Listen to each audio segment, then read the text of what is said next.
Hey, folks, welcome back to the Carl Zahn Show. We are closing in on an epic presidential election. Things are reaching a fever pitch for sure. Before we begin, please hit that like button, subscribe, all that happy stuff to help us grow the channel. Super fascinating here as we come down to the wire. So we're just going to try to roll through all the kind of latest developments here. I have heard unsubstantiated rumors that sometime this week there will be a major shift in the Harris campaign and that they will be changing their campaign slogan to, is it getting hot in here? Because I think it's getting hot in here. You can almost, the panicking on the Dems side is almost palpable. So I've been telling people, like, the poll numbers can be deceiving. We don't know if they're accurate or not. They could be. I don't know. I don't think anybody really knows. The poll numbers tend to be all over the place. But what I do watch is the panic meter on the Democratic side, which is, I think, approaching redline.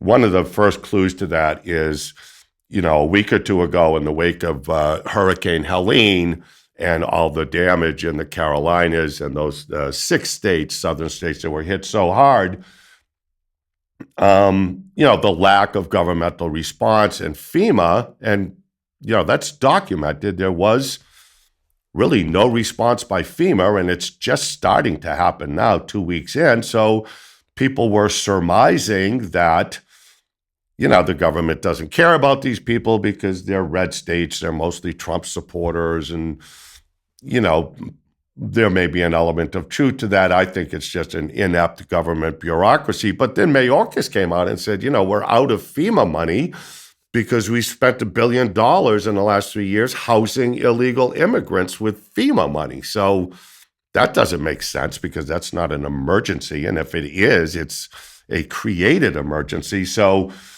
getting back to my point about the Dem panic is that's what I want. So when they start playing the misinformation card, that, they've got weak cheese, right? So I wanted to go over all these various forms of information now because it's getting kind of confusing so that everybody can keep track of that. So there's misinformation. That's information deemed inaccurate by an invisible panel of truth gypsies. Then there's disinformation. That's information that has been dissed or discarded after being deemed false by the IPTG. That's the invisible panel of truth gypsies. Now they just rolled this out a week or two ago, malinformation. This is a new one. I'm not sure, but it sounds like information that could carry a virus. So I wouldn't be surprised to see a mandatory vaccine come out for that soon.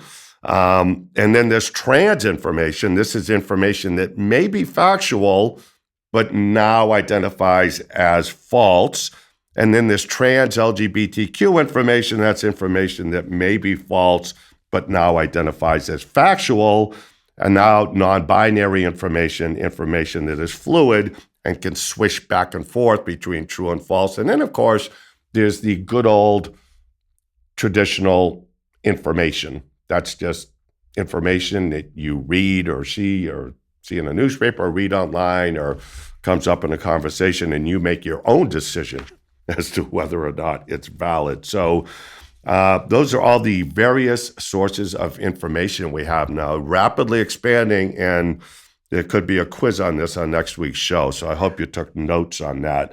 And by the way, I know that people like the no notes, no pants version of the show that I usually do, but there's so much going on, and I don't want to miss stuff, so I jotted down some notes just to make sure that we cover everything, because I often end up lamenting right after the show all the stuff I forgot to mention. So this week's version is yes to notes, no to pants.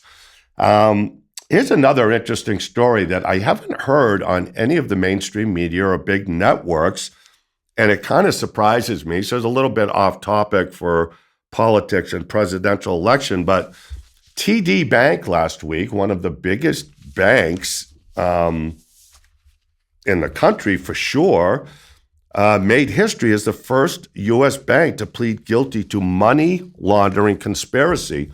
I saw this on a news blip and then haven't heard anything about it anywhere else. So this is true. It's not, facetious or satire. TD Bank has agreed to pay a record $3 billion penalty, the largest ever under the Bank Secrecy Act. I don't know what the hell that is, the Bank Secrecy Act. Interesting in and of itself. But the charge was, and this is under Attorney General Merrick Garland, interestingly enough, it said TD Bank created an environment that allowed financial crime to flourish by making its service convenient for criminals. Garland explained that TD Bank admitted to failing to maintain an adequate anti-money laundering program from January 2014 to October 2023. And during this period, it did not monitor $18.3 trillion that went through its account. One scheme involved 5 bank employees. The bank's automated transaction monitoring system designed to flag suspicious activity was deliberately ineffective. Senior executives, including the future chief of anti-money laundering officer, were aware of the system's shortfalls. So I don't know why this hasn't been all over the news. It's like a really huge story. And this was mostly drug money, like cartel money, being laundered through TD Bank, which I had always thought stood for Toronto Dominion, and only recently found out that it actually is Tony Dominic Bank. So that makes more sense. And so you'll notice their new deposit procedures if you bank at TD, as I do, that deposits now are supposed to be left under the counter in a plain manila envelope. So some changes being made at TD Bank. You'll probably notice them. And ATMs are no longer in the lobby.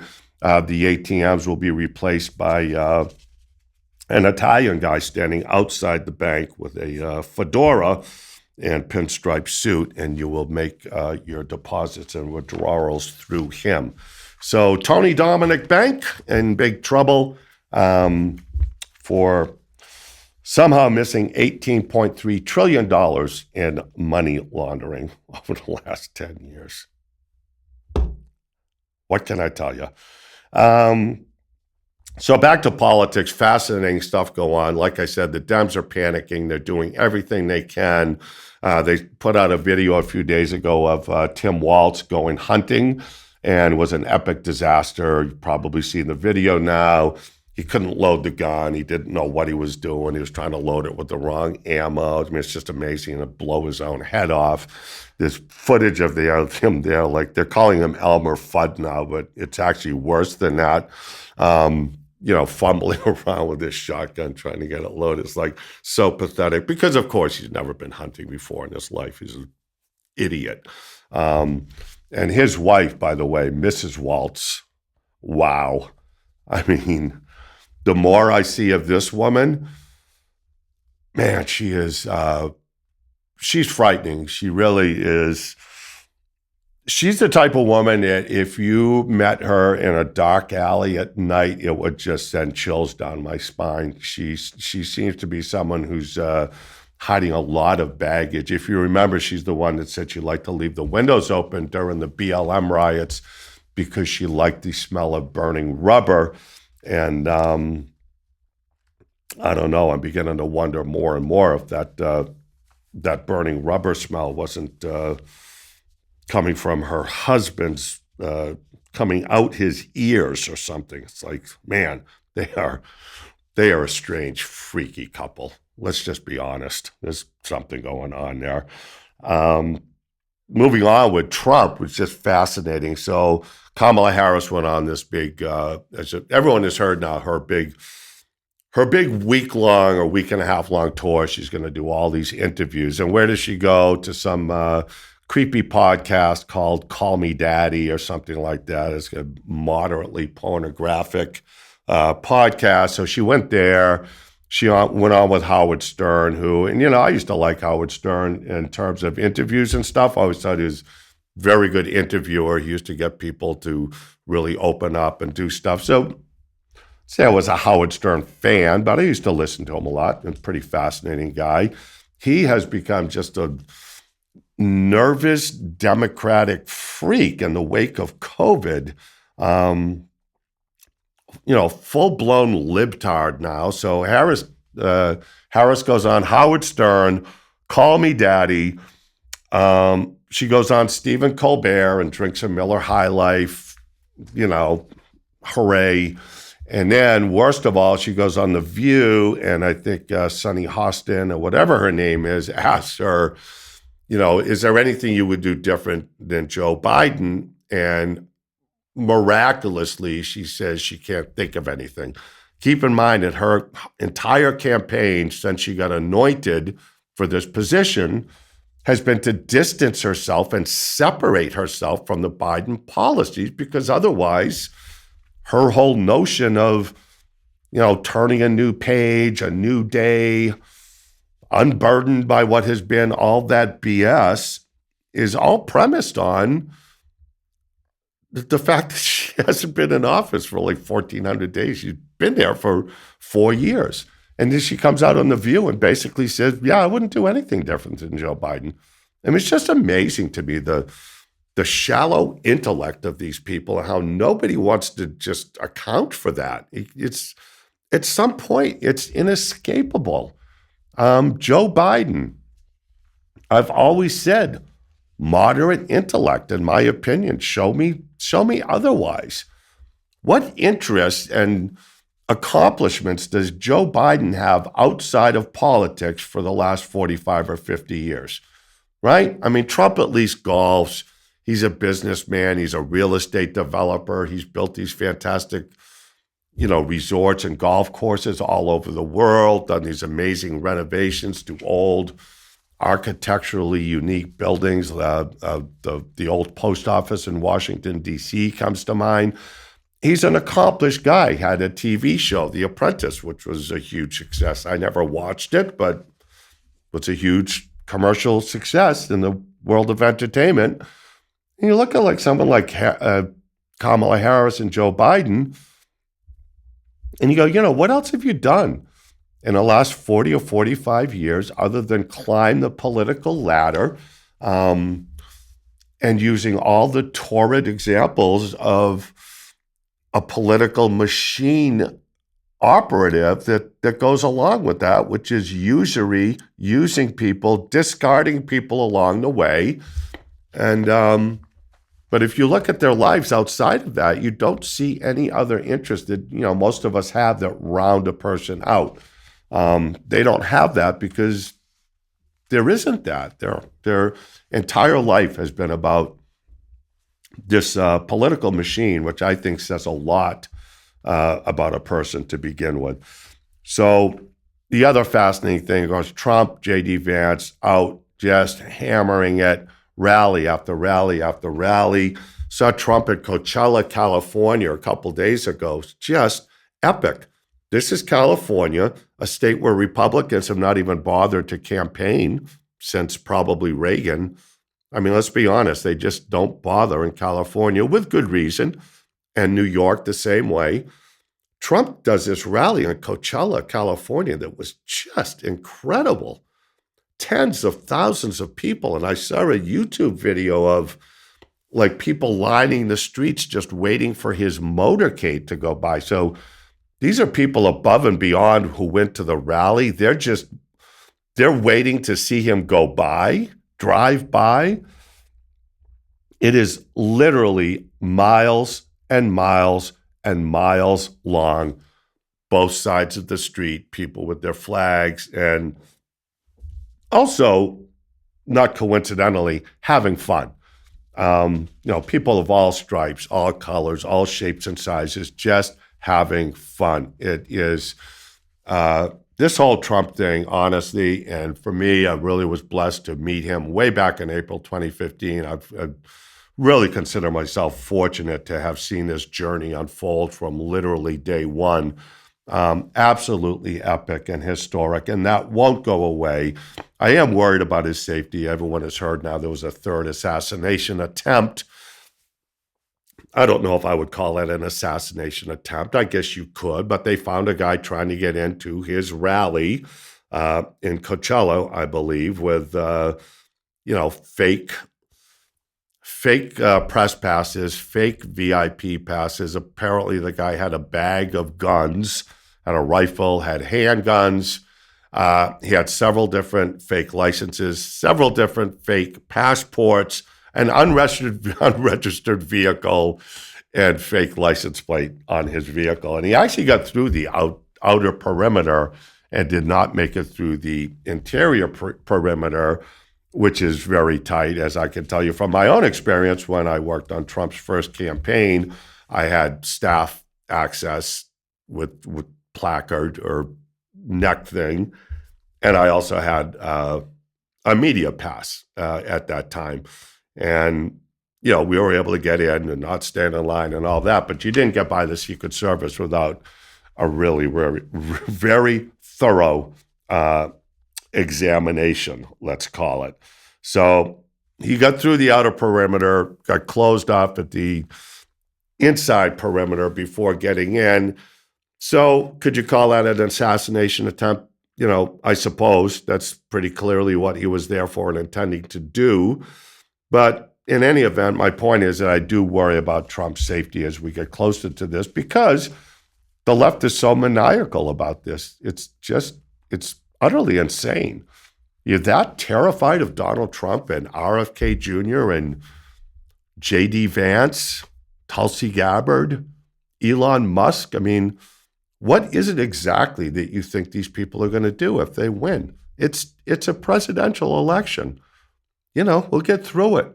You'll have to live for 4 years not liking the president like I just did for 4 years. Had to accept it. Don't like it. Everything about him drives me crazy. But I didn't, have any desire to assassinate him or have somebody else assassinate him or get all, hysterically crazy about it. It's frustrating when the person you support doesn't win. But as a country, we've managed that. So I'm not sure what's so different this time around. And I see all the signs out with the Harris Walz people, and the new one is "We're not going back," which is fine with me. If you don't go back, I'm just curious as to, where you are going when Trump wins, because it is looking more and more like he is not only going to win, but he's going to win in a pretty substantial way, I think. The momentum is just all in his favor. And as I said, the left can't do anything right. They send Tim Walz out to go hunting. Of course, that's an epic disaster because he's never held a gun before or gone hunting, let's be honest.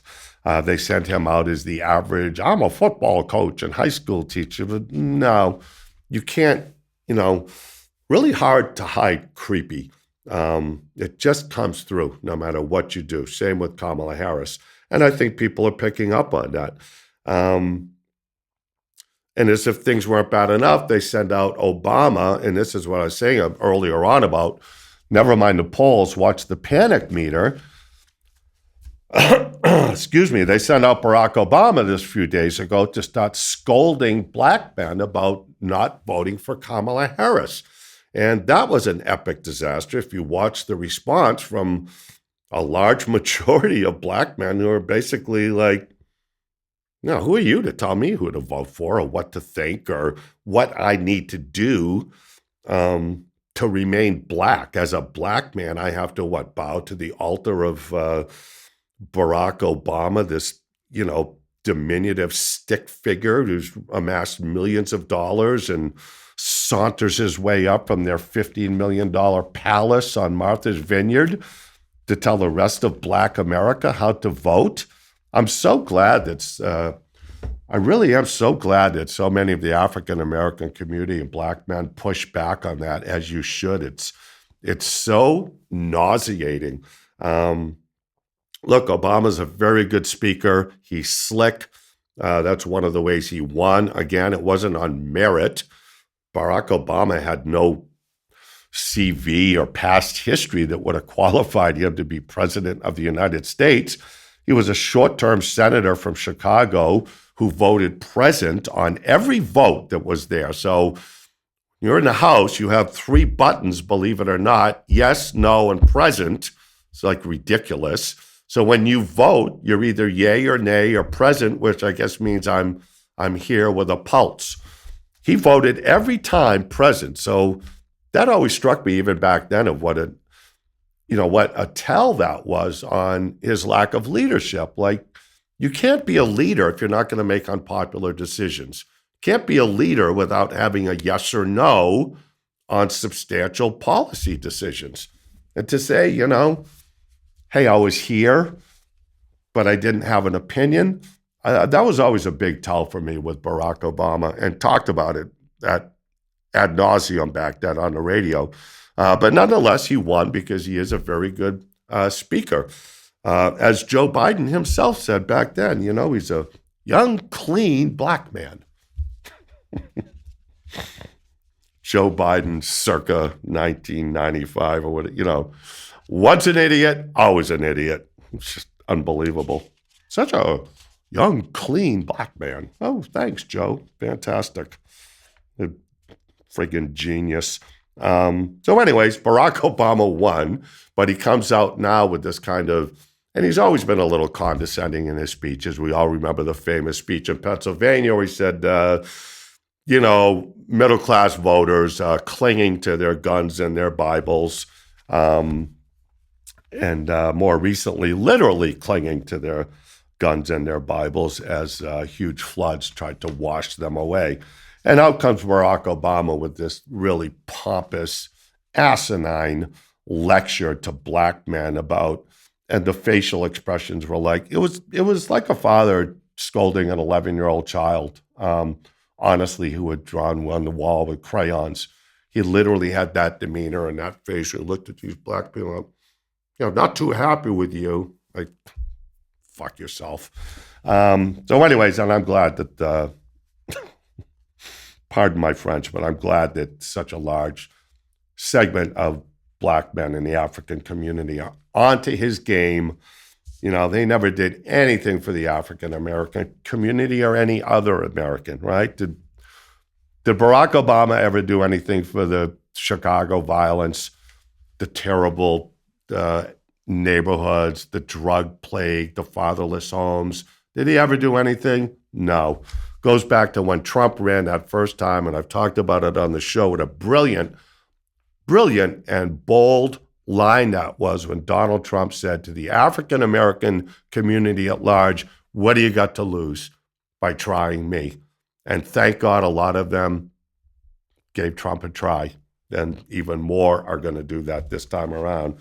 So Barack Obama, little twig stick man, just go back to Martha's Vineyard with your transgender wife and, see if you can figure out how your chef drowned in 3 feet of water. On that happy note, thanks for joining the show. Oh, last thing, epic Trump. He's rented Madison Square Garden in New York, doing a big rally at MSG in New York in a week or two.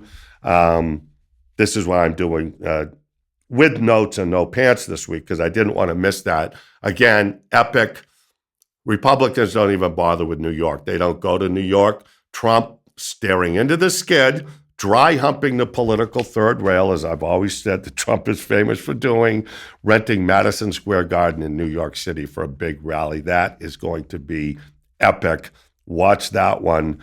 He's making a play for New York, and he's making a play for California. I don't think he has a prayer in California, although it was a pretty impressive turnout in Coachella. He might turn New York, and that would be epic. Carl Zahn Show, thanks for joining us. Keep the blue side up.